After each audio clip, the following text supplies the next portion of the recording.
njengomama bayakhona njengosomabhizinisi abasemsebenzini okuthe makwenzeka isigameko senzeka endaweni yabo nalabo asebenzela khona. Okuthini-ke ngoba behamba nje into abayenzayo bayothi lokho kwenzekile bayiqhelalanisa nakho, kodwa into abazoyenza bazohlanganisa amehlo nobani nomndeni, bazokhuluma nomndeni ukuthi besemanzini benjalo nabo basemanzini ngokuthi balahlekelwe, ngoba phela le ngane le ingane yabo. Ingane mayiphumile iphuma ekhaya izala umama, umama ulindele okukhulu enganeni, akalindele ukuthi ingane yakhe ingabuya ngebhokisi. Buka kumonakalo wenzekile uma isibulewe ingane yashiswa. Manje siphinde kuyakucindezela futhi umndeni. Uzokhumbula ukuthi eSouth Africa sinenkinga ye-forensic lab.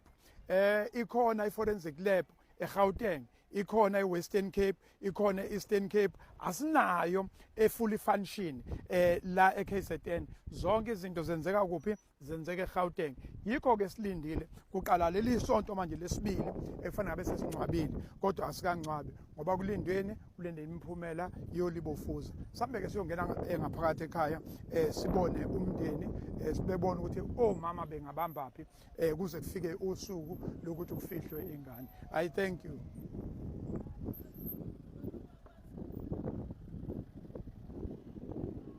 Sesingaphakathi la ekhaya, mhlawumbe isigodi semnqolwana, isigodi induna yalana uNgqongo iward 15 esikuyona la ekhaya kwakhuzwayo.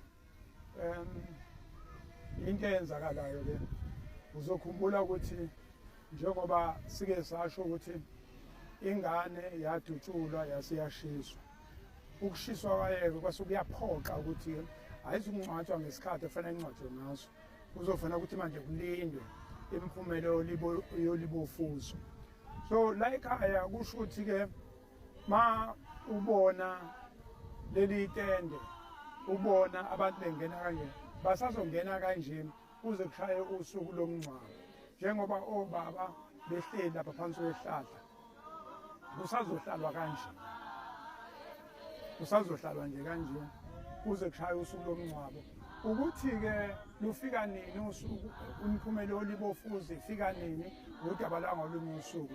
Isimo-ke lesi esidalwa abenzi bokubi, ngoba ngaba sikho la, ngabe kudala esingcwabile ukuba abenzanga ububi baphinde futhi babekelela ngobubi ngaphezulu.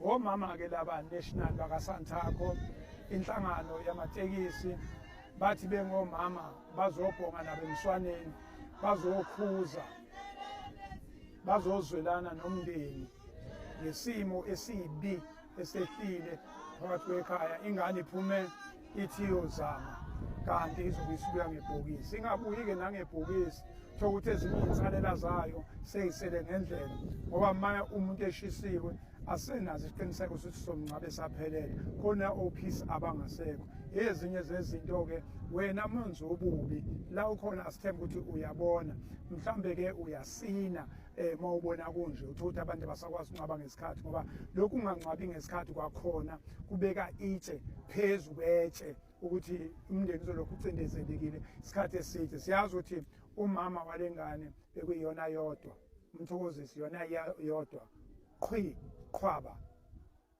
Manje makulokhu utho ukuthi asifiki isiphetho, siyamcindezela mo, kodwa-ke kulungile-ke asingene ngaphakathi siyobonga nathi emswaneni nomama bakaSantaco.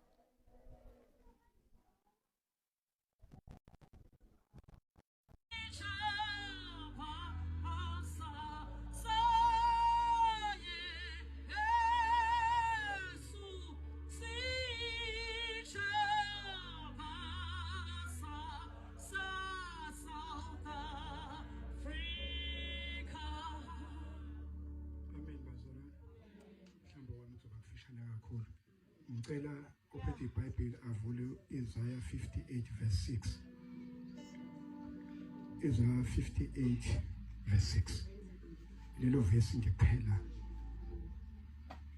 Noma ngifunda efonini noma ngifunda ngaphi. Ngicabanga ukuthi angidukile. Kade ngagcina esontweni.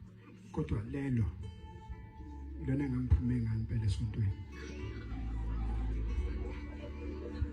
lapho makufundwa lo impela futhi Isaiah 58 angithi verse 6 ngiphela uyothola mama ongishale wona Isaiah 58 verse 6 ayingathi silungu lesi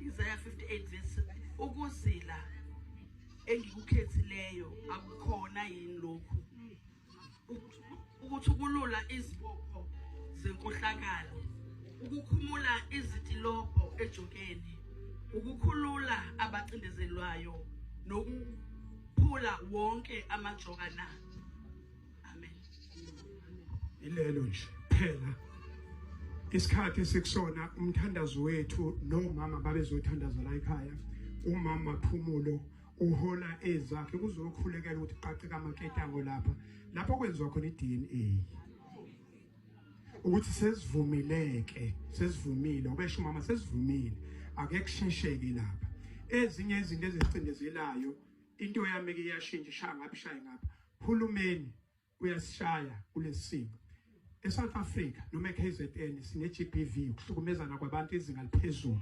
ukubulalana kwabantu emateksini kuphezulu ingozi zomgwaqo kuphezulu izimo zezikhukhula kuphezulu zonke lezi zinto abantu masebeshonile masebefile abantu uye udinge ukuthi kuye kwenziwani ulibofuzo uzothola ukuthi ke eGauteng ikhona lento iforensic lab iphelele futhi nezinto zakhona eziyisithupha mazisithupha eWestern Cape ikhona iforensic lab eEastern Cape ikhona iforensic lab thina population so number 2 febe eGauteng esoba yithini KZN lapho kunezinto khona ezibhlungu eziningi ezenzekalayo ezimbi seKZN bese uyibuza ukuthi hulumeni ukuphi yabo la sihlukumezene sodwa makuhlukumezeka ingane hlukumezwa abanye abantu besilisa besisodwa kodwa uhulumeni sengena kuphi sengena ekutheni inqalase izinda zokuthi sheshe siwele azikho angidluleke lapho mama Phumulo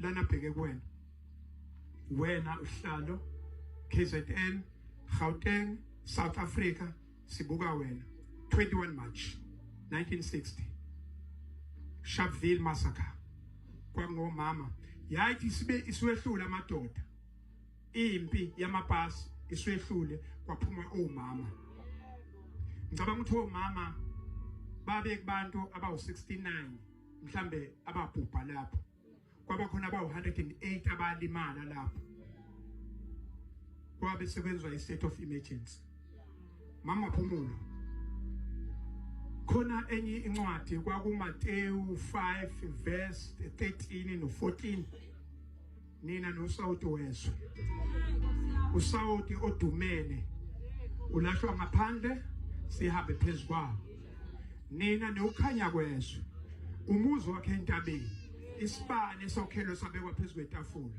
asina njengamanje mina i4 ithemba senikubeke kuwena mama Phumulo sebebulalena abayeni benu ingane zenu obhuti benu obaba benu abantu abazoshintsha lento mama Phumulo ngoba niyakwazi ukuthandaza umama 21 March 1960 bayishintsha ayikishintshe lento yemboni ngoba khona nina omama mama Phumulo ileyo nje Sawuti odumele nina nokhanya kwezwe noSawuti wezwe bese ke ukhumbule njalo 21 March ukuthi omama abashintsha njengamanje mama Phumulo umsebenzi wakho omkhulu ukuthi ningomama nishintshe lemboni sikhathele lento yakhathaza lento abayenzayo lento yokubulalana iyakhathaza ingane siphumalana siyophanda siyofuna imali sifuna ukuvusa lemizi le sifike lapha kube khona umuntu nje ubhongoza ozonquma abantu lento omhobholo nomgolo nomoya omubi mama Phumulo sekuyijoka lakho siyethemba wena siyakwethemba sokusupport futhi ngayo yonke indlela omama bazokusupporta njengoba bekusupportile ukuthi ke lento ayikimi lento iqalaphi iqale kuphi iqala ngokuvimba abantu umthetho ukhona khona amaphoyisa lento yokuvimba abantu kuthwala imoto akufanele ihambela akhona amaphoyisa ahlalele nona emuva kube khona abantu abaphethe ukuyibona bona kuthiwa baphethe eSouth Africa ongeyethu socela ukuthi mama Maphumulo konke ezokushiya kuwe. I thank you. Ngoba wayazi ukuthi ngelinye ilanga kwafanele nime nishintshe umhlaba masonakele wonakele umhlaba. Wonakele umhlaba. Sithi ngizothi kunini abantu bomama bamatekisi namhlanje. We need to see a change. Iqala ngathi ukuthi omunye umuntu wesifazane umbuye ngendlela ehlukile kunawe. Iqala kuthina ifuna sishintshe lapho. Ifuna isiqale ngathi silungise thina abantu besifazane.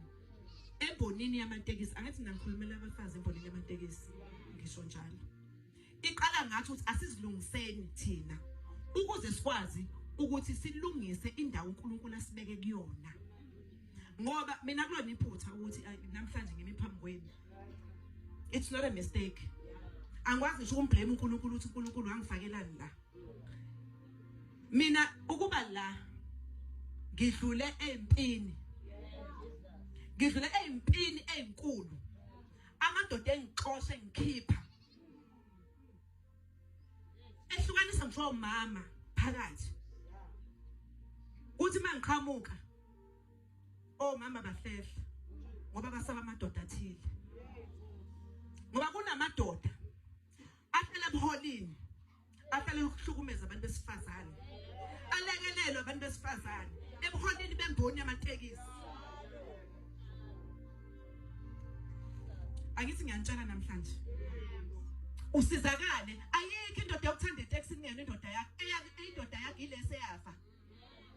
Le namhlanje sithi umama wamatekisi ngoba yahamba emhlabeni yakushiyela itekisi uyaphilisa ingane zakho. Ayikho ke indoda ozoyificisa sesikhundleni namhlanje. Bese ucabanga wena ukuthi kuthanda ngaphezulu ngoba ithanda umkayo. Wonke lamadoda asolana namakhosikazi awo. Asikwazi ukuthi sithi sifuna ukulungisa imboni. Thina sabantu besifazane singakwazi ukuma ndawonye. Ulalela umuntu osilisa athi ngiyanthanda bomama. Athi ngiyanthanda bomama. Kodwa ngidivide. Angidivide enzela ukuqeda amandla kubantu besifazane embonini yamatekisi. Enzela ukuthi singabi namandla okushintsha izinto. Izinto zishintshe zenziwe ngendlela ehlukile. Le mboni sizohamba siwomama sizoyishela ingane zethu. Ubani uyazi uze umuntu wetekisi athi mina nje uma ngingafa nje angifisi ukuthi ingane yami izothatha leli nto ekabale ngane ofuna ukuthi makufa wena kuze yona kule mbono ongayiclean. Oyibonayo ukuthi le mboni ayilungele ingane. Obonayo ukuthi le mboni ayilungele umuntu wesifazane. Ekabale ngane obona ukuthi wena iyona efanele ukuze wena ongenzi lutho kule mboni ukushintsha isimo ngoba ukhona uyabona ukuthi konakele la. Ukuthi into engixakayo kuna yonke umsebenzi wamatekisi uphelile. Webaba Msweni, you'll be so surprised uma ungabona ukuthi kunabantu besifazane ababeshiyelwe abayeni imoto mhlasimpe ezazo10. Namhlanje umama akanayo imoto incindezelo. Umuphi umehluko esizowenza embonini yamatekisi? Uyazi imeter taxi uzwa umama ngivele ngingazi ngibona ngathi nakusho ukuthi mhlasimpe asikakenzi lutho. Ngizwe umama ezothi omama bama meter taxi bazokwenzani, omama beskola transport bazokwenzani. Ungathi omama bangcono omama banamatekisi kuphela. Lalelani, mawuthatha iConstitution kaSantago, the first page uyifunda, it tells you exactly ukuthi wena ufika kanjani manje uzohlukanisa uzohlunga uyafika awakatholi nethuba lokuthi ukutadishe kwale Constitution. Kodwa wena manje usoqalile ukhipha umama. Ukhipha umama manje. Ukuphi la esizothi khona sizokwakha. Buka namhlanje sikuphi lapho sihleli khona. Sisolundi namhlanje. Sizokhala. Sizokhalisa umndeni wala ekhaya ngoba ulahlekelwe ingane yawo ngesi 27 years. 27 years old. Beka lo muntu ukuthi ingakanani impilo ahead of him. Bekunokhetho lo mama KZN. Oluhluke kuna wonke ama provinces engeke ngawahamba. La umama bengena ngoba efuna ubaba othile. Umama ongafuna ubaba akangenanga ekomidini lase KZN. Ngoba lo mama ubengafunwa. Bekhethwa ukuthi obani omama abafuna ubaba ubani. Umama zakhosha athi mina ngifaka ubaba ubani. Mina nje ubaba ubani ngenze ngithinta umuntu. Nomunye athi nami ubaba ubani ngeke ngithinta umuntu. Ngoba ufaka ubani ufaka ubaba. Kodwa lolu hlaka olabantu besifazane lahlukaniswa emadodeni ngoba lafuna abantu besifazane bodwa. Akekho umuntu ongaba umholi wabantu besifazane engabeke ngabantu besifazane. Akekho umuntu wesifazane oyobekwa indoda ukuthi ahole abantu besifazane. Indoda mayifuna ukumbona imbona ukuthi umuntu onepotential. Iyomthatha imfaka ikopidini layo ngoba isimbonile ukuthi lo mama uzowenza umehluko. Nami ngifakile mama usithola. Nami amadoda angifakile angifakwa ngomama. Ukuba mama they were given a chance ukuthi abangifake ekomidini lobuholi bebengeke bangifake. Khona lapho esasikhetha khona bebe khona omama kodwa bangivotelanga. Kodwa amadoda angivotela ngoba ikhona into ayibona engabonwa umunye umuntu wesifazane. Ngoba thina sinjalo bantu besifazane. Sinomsebenzi uNkulunkulu asinikeze wona. Wakuthatha uhleli kini ungazi nokuthi ngeke ilanga baseTexini. Kodwa usulobiza la emaTexini ngoba kafanele uzokwenza umehluko la. Wangafunekanga ukuthi wena uzokwenza ubungani uzofuna ukuthandwa ngalelani yekandaba zokuthandwa amadoda ongewona amadodeni. Hlukana nalawo madoda lana hambe khohlisa abantu ehlukumeza abantu besifazane. iGBV is very high. Baqolo mama abanye bajabule bathi abamfuna obaba abamfuna akanani ekhaya abamfuna obaba lo. Sizoshintshana nini bantu besifazane? Niyabona namhlanje ukuthi sikuphi la isikhona. Lento yenzeka namhlanje thina bomama ngabe sesayishintsha. Ngoba ngabe sesaqinisa lezi zinto ezama gaps. Ngoba asifakelwanga ukuthi sizohlonipisa. Mina ke bayazi ukuthi angaze ngenze window dressing. Awungifaki nje esikhundleni. Bese uthi ena masungifaka esikhundleni wenzela ukuthi makuthiwa kufuna abantu besifazane ngivele. Bese uthi naye sinabo umama. Angenzi kanjalo. Wangifaka esikhundleni ngiyasithatha. Ngiyasebenzisa profitable ukuthi wena ubuthemba ukuthi ubungifaka kusona nje uzokwazi ukungitshela ukuthi angeze umoshe isikhathi sakho. Mina ngithatha isikhundla leso nginikeze sona ngibuka ama responsibilities alesi sikhundla ngithathe khona ngihamba naso.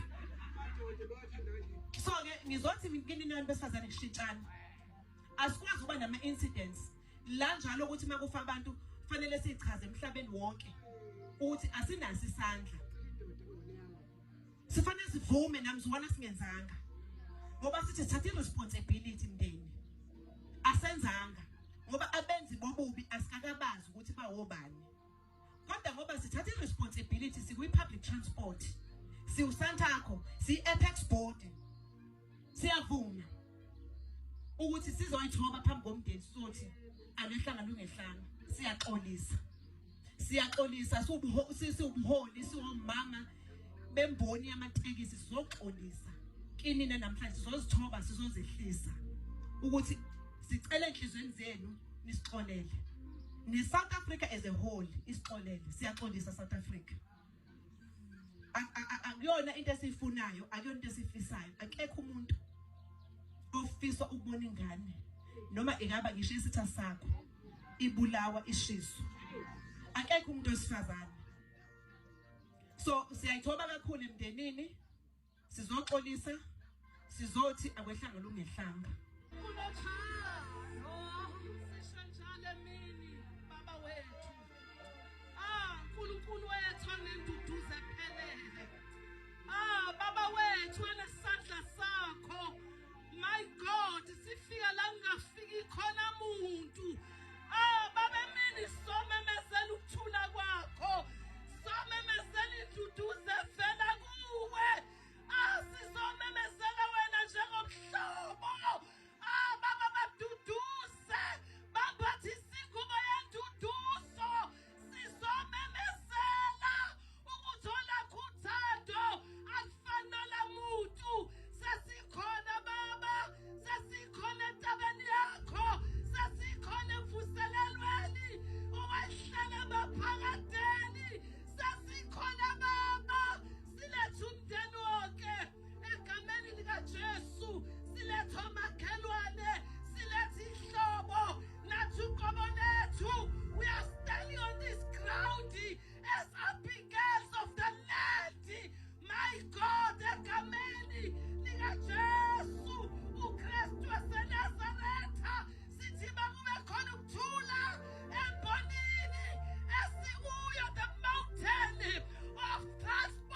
siyaqhubeka thatha indawo yakho beNkulunkulu asimemezela uNkulunkulu bakho kule ndawo baba lithi izwi lakho ngokufa kwenkosi usiyalithi ngabona inkosi ababumndeni engathi ungabona inkosi nakulesi sikhathi engathi ungabona inkosi may they encounter the king. Oh Jesus siyabonga baba dumo lonke nekasimulo egameni lika Jesu. Hallelujah.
Hallelujah. It is Nakobaba. It's an mama. Eslino. Akiki Slino. Oh, Mama.